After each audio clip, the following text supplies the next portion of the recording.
নমস্কার দর্শক বন্ধুরা, আশা করি সকলে ভালো আছেন। আজকে আলোচনা করব দ্রৌপদীর বস্ত্রহরণ নিয়ে। দ্রৌপদী যখন বস্ত্রহরণ হয় তখন তিনি ছিলেন ঋতুমতী। কী কারণে তার ঋতুমতী অবস্থায় বস্ত্রহরণ হয়েছিল, আজকে এই ভিডিওর মাধ্যমে আমরা সেই বিষয়ে জানব। মহাভারতের সবথেকে উল্লেখযোগ্য নারী চরিত্র হলেন দ্রৌপদী। দ্রৌপদী ছিলেন পাঞ্চালের রাজা দ্রুপদের কন্যা।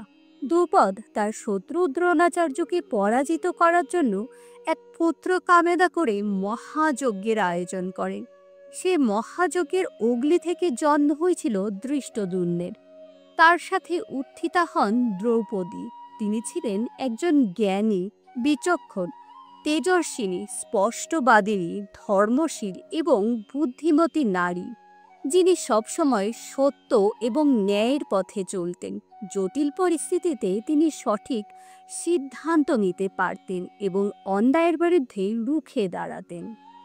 অন্যদিকে কৌরব ও পাণ্ডবরা জ্ঞাতি ভাই হলেও অস্ত্র শিক্ষা হোক বা ধর্ম শিক্ষা, পাণ্ডবরা ছিল সব দিক থেকে শ্রেষ্ঠ।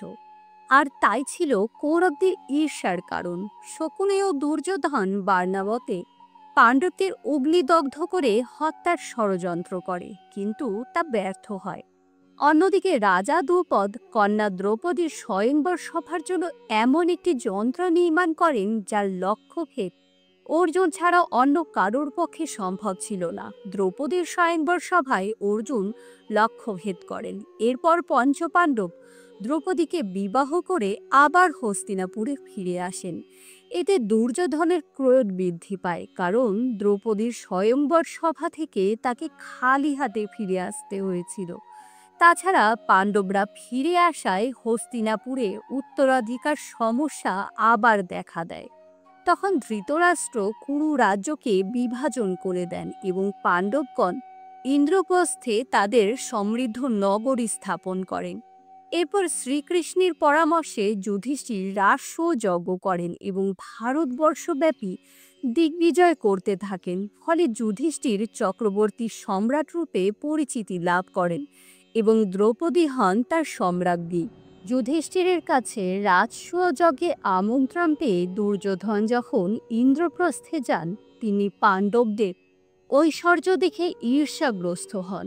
হস্তিনাপুরে ফিরে এসে শকুনিকে সবিস্তার বর্ণনা করেন।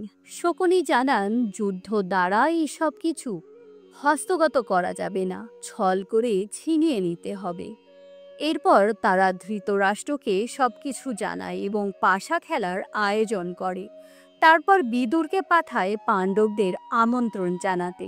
যুধিষ্ঠির পাশা খেলায় মোটে আগ্রহী ছিলেন না, কিন্তু অনিচ্ছা সত্ত্বেও দ্রৌপদী ও পাণ্ডব সহ হস্তিনাপুরে গমন করেন এবং পাশা খেলায় অংশগ্রহণ করেন। শকুনি ছিলেন পাশা খেলায় নিপুণ।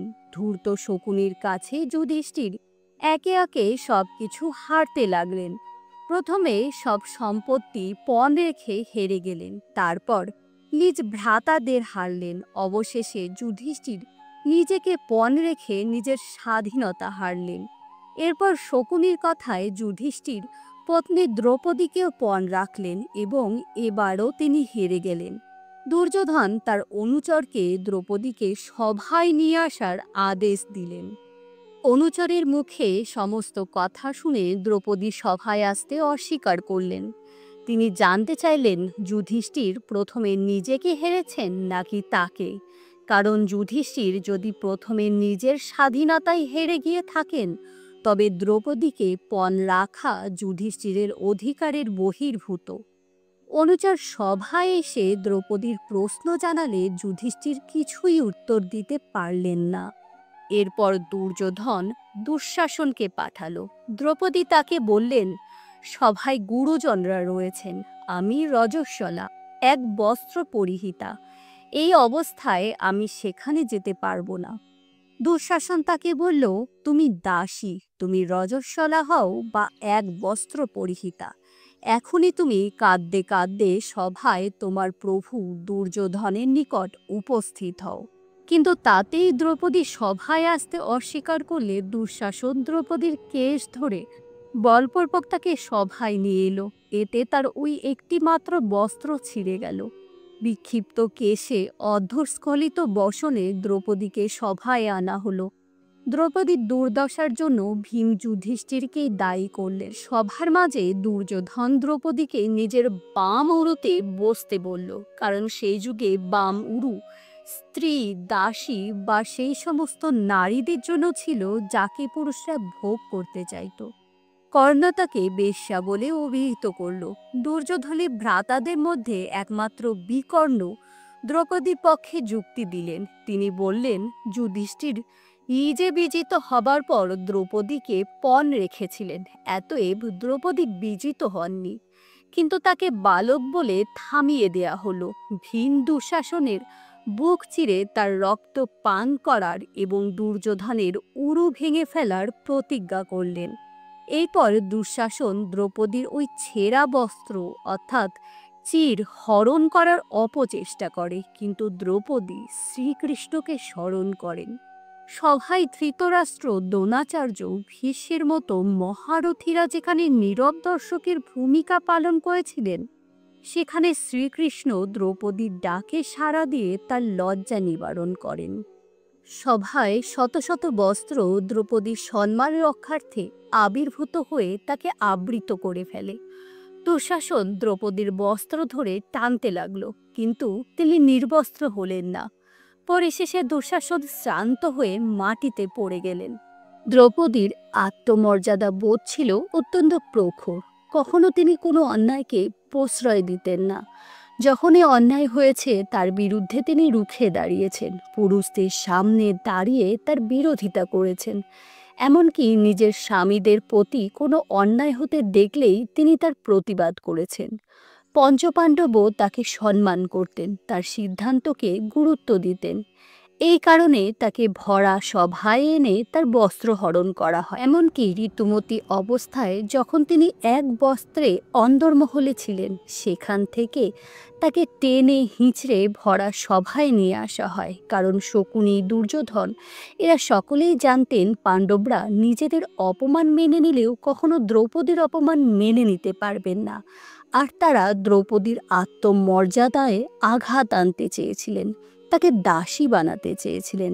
এই কারণেই তাকে ভরা সভায় ডেকে আনা হয়।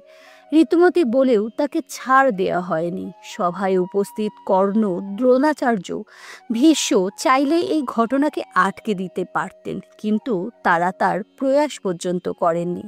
এর পরিণাম তাদের সকলকেই ভুগতে হয়েছিল।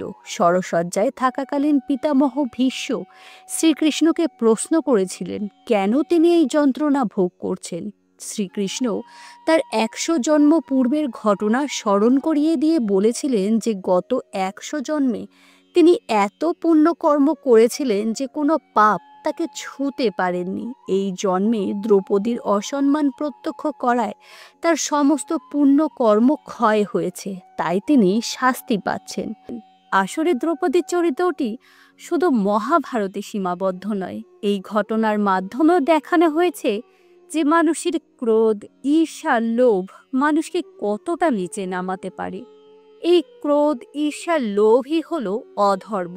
মানুষকে ভালোবাসা, সাহায্য করা, তাদের পাশে থাকাই হলো আসল ধর্ম, মানব ধর্ম। তো আজকের ভিডিওটি এই পর্যন্ত। সকলেই ভালো থাকবেন। নমস্কার।